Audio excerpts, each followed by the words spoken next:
What's up, everyone? Back for another Whodunit Beer review. And today's beer, once again, comes courtesy of a very good friend of mine and viewer of the channel, Todd. So thank you very much, Todd. You know I appreciate it, good sir. In the description box, I will post a link to the beer mail unboxing video I did that contains all the goodies that Todd sent my way, including 2 different Whodunit beers. Now, I reviewed the first one last weekend, and spoilers, I pretty much nailed it. I was pretty confident going in that I knew the style and the ABV and even the brewery, and it turns out that I was actually right, and it was the most confident I have ever been in a Whodunit beer review, and I'm hoping for much of the same today. Now, if you're unfamiliar with what exactly Whodunit beer reviews are, they are basically blind/mystery beer reviews that were popularized by a very good friend of mine and a fellow beer tuber, Matt, over at Massive Beer Reviews.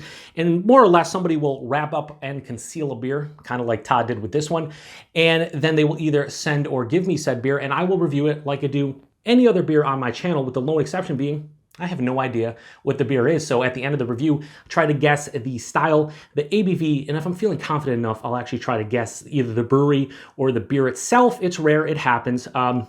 And then I will rate the beer and reveal the beer to both you and myself, and we'll see how I did. Now, this beer specifically, what do I know about it? I know that it's in a 12-ounce can, and I know that it was sent to me by Todd, who resides in Indiana. So kind of have a, somewhat of an understanding of, his distribution and whatnot. But here's something interesting about this beer. Now, I'm going to be honest with you guys like I am with all my reviews. I don't want to, bullshit you at all or anything. This beer in the 12-ounce can has a black top. Now, when I think about beers with black tops, off the top of my head, the only one that I can think of outside of this beer and where I think this brewery is from is AleSmith Speedway Stout. When they started throwing that into cans, they had black tops. But those from the ones that showed up here were in 16-ounce cans. So what brewery has a 12-ounce can with a black top? I pretty much have a good idea where this brewery is from. At least I'm like 95% confident. And that's because over the last couple months, a lot of my fellow friends on Untappd have been checking in beers from the Revolution Brewing Company. And they have black tops for a lot of their bigger imperial stouts and barley wines, their high octane series, their deep wood series. And I've had beers from Revolution before, but I've had like their regular offerings. I've had a couple of those deep wood series, but back when they used to be in the boxes, in the actual bottles. So I'm going to say this right from the get-go. I'm 90 to 95% confident this is a Revolution Brewing Company beer, and it's one of their high octane beers. Now, it could be completely wrong, and there is a chance that I am, but just from where Todd resides, I think he gets pretty good Revolution distro. That's what I'm thinking. So I want to be upfront with you guys. I don't want to be like, oh, I have no idea where this is from, because pretty sure it's from Revolution, and I think it's one of their bigger beers. Which one, I have no idea. They do so many big beers. I think, based on my friends on Untappd, they've probably... I've seen Death Star, I've seen Death Cafe, I've seen Straight Jacket, which is an English barley wine. I've seen a lot of different beers from them. I didn't check them out to like their ABVs and stuff, but I think their shit's like 12, 13, 14, 15, it's up there. So again, that's what I think this beer is a Revolution Brewing Company high octane beer. We will see if I'm right. This has been out of the fridge for about an hour, so I would have done that regardless of whether I had a good idea where this one is from. But usually I take them out of the fridge when I'm doing them anywhere between 45 minutes and an hour, let them warm up. If it's, if it's a, imperial stout and whatnot, that's great. If it's a IPA, it's great. The only thing that would be bad is if it was a like an adjunct lager. I probably don't want to drink that close to room temperature. Anyway, it looks like it's a stout. We'll see. Let me pour it in. Yeah. So that's a huge, viscous, thick imperial stout. So again, I don't want to bullshit you guys, and I don't believe I have. A little bit of a cheat there. I think this is one of Revolution's big imperial stouts. But anyway, we're going to give it a proper review and see what's going on here. So yeah, pitch black, poured out like motor oil, really thick. About a half finger of this straight on brown, almost deep brown color. Looks super creamy. There's alcohol legs all over the glass. So yeah, this has to be a huge beer. Oh, it's definitely barrel aged without question. There's vanilla, there's oak, there's definitely the spirit present. There's coffee here. I can't tell on the nose if it's coming from the actual base imperial stout or if there's actually coffee added. It's a little bit cool. I mean, I had this out for an hour. This is probably in like the 50, 55 range. I was hoping more in the 55, 60, but down here now with it, I mean, over the last couple of days, we've hit lows of like single digits and whatnot. The basement isn't as as warm as it typically is. So it's like in the lower 60s down here. And I'd imagine this is 50, 55.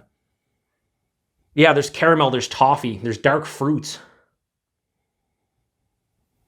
A lot of like confectionery, but like more like brown sugar, muscovado sugar, caramelized sugars as opposed to just straight up like cane sugar or like, pure white sugar. It's definitely more caramelized. Like I said, the bourbon's there, the barrel's there. It's pretty intense on the nose, especially from the barrel aspect. Yeah, underlying like deep dark chocolate, like sweeter chocolate, a little bit of like a bittering, like cocoa powder, baker's chocolate thing going on. Yeah, that coffee. Yeah, so right now in my head, again, thinking that's from Revolution, I'm either going with Death Star with, I think is their base Imperial Stout, Bourbon Barrel Aged Imperial Stout, or their Death Cafe, which is the coffee version. And right now, I'm leaning towards the coffee version because the coffee seems pretty big on this, but it could just be the base beer. Anyway, only one way to check it out. Let's give it a go. So cheers, everybody, and thanks again, Todd.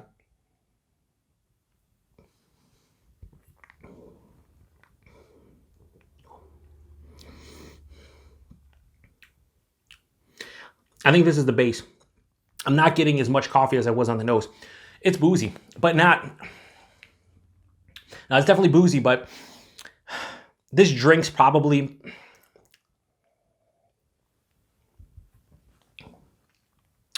like 11, 12%. And usually when I think about beers, nowadays, like most beers that I drink, they always drink like 1 or 2% lower, especially beers like this. And again, I don't remember exactly the ABVs of these beers, but I want to say they're like between 12 and 15. I think they're closer to 15. I don't know exactly. But this probably is in like the 13, 14 range. The fucking body on this is immaculate. It's basically, it's full body. It's thick, it's chewy, it's viscous. It's like I'm chewing it when I'm drinking it. It's crazy. Oh yeah, full bodied all day. Holy shit, that's amazing. The mouthfeel, it's soft, it's smooth, it's creamy. There is a little bit of carbonation. It's not like undercarbonated. I think for the style it's appropriately carbonated, but it's so soft and smooth and creamy. The carbonation gets kind of lost on the palate. Like, it's carbonated, but like you don't even care. And it doesn't even, it's almost like my brain doesn't recognize that it's carbonated. I know that sounds stupid, but that's kind of the way it's going for me. The flavors though, everything carries over from the nose except for like a big vibrant coffee. So I would say this is probably Death Star. If I had to guess, I think they do other Imperial Stouts too, like barrel aged and regular and stuff. So it could be completely wrong, but that's what I'm kind of thinking. Because this has a lot of chocolate. It's deep, dark, rich, like sweet, dark chocolate mixed in with like a cocoa powder, baker's chocolate, semi-sweet chocolate up front. The barrel hits mid-palate. There's tannins from the oak. There's a lot of vanilla. The spirit is there, very prevalent. And then underlying, there's some dark fruits, like more of like a dark, sweet, dark cherry, maybe a little bit of a raisin thing. There's caramelized sugar underlying the palate, like basically caramel, toffee, brown sugar, things of that nature. It kind of dries out on the back end. So this has like a semi-dry to full-on dry finish. There is some residual sweetness because, again, I think this is at least 12% beer, probably closer to 14%, I would say.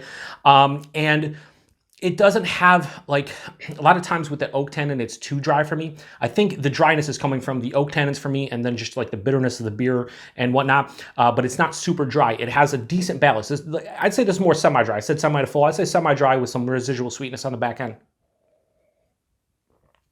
Yeah, I would say this drinks like a, I'd say 11.5, 12% beer. I think this is still big. You can tell this is a barrel-aged behemoth of a beer. It's just huge.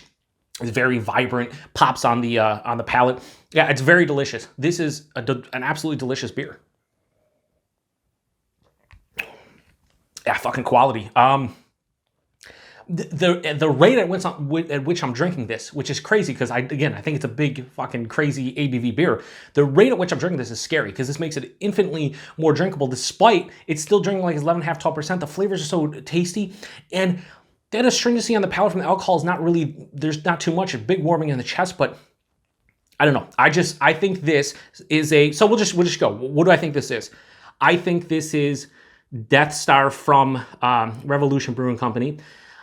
This drinks like 11.5, 12%, but just for the sake of pretty much knowing these are bigger beers, I'm gonna say this is 14.2%. We'll say 14.2%. Yeah, it's a bourbon barrel aged imperial stout, 14.2%. I think it's Death Star from Revolution Brewing Company. And rating, I'm giving this a low 4.75 out of 5. I'm going to go with 4.7 out of 5. This is fucking absolutely divine. This is kind of what you want, what I want from a bourbon barrel aged imperial stout. Thick and chewy on the palate, soft, smooth, relatively creamy mouthfeel, has all the base beer going on. There was a little bit of coffee. I didn't mention it. It's kind of in there, but that's why I don't think this is Death Cafe and is Death Star, because the coffee's not vibrant. Now, if this ends up being Death Cafe, then I would have to knock it a little bit for the coffee, just again, doing it blind, but I don't know, I guess we'll see. So yeah, Imperial Stout, Asian Bourbon Barrels, 14.2%. I think it's Death Star. I don't know the exact ABV, or I guess the exact ABV from them, but I just know they do, you know, it's a big ass beer. So it looks like it's Revolution. So I was pretty right there, and we'll see. And it is Cafe Death. So seriously, for me, the coffee is not as vibrant as I thought. So yeah, Imperial Stout. Wow, this isn't barrel aged, or is it? Oh, okay, barrel-aged Imperial Stout. I'm going to say, if this isn't barrel-aged, and I failed. Yeah, so honestly, I'm sure a lot of you out there have had this one, and you've probably had it knowing what it is. The coffee was very vibrant on the nose. You guys saw me mentioning, hey, you know, on the nose, this, I can't discern between the Imperial Stout and if there's coffee. In the taste, yeah, there's coffee, but I'm telling you, that barrel is just overwhelming to me. And then the base beer itself, the coffee is not crazy.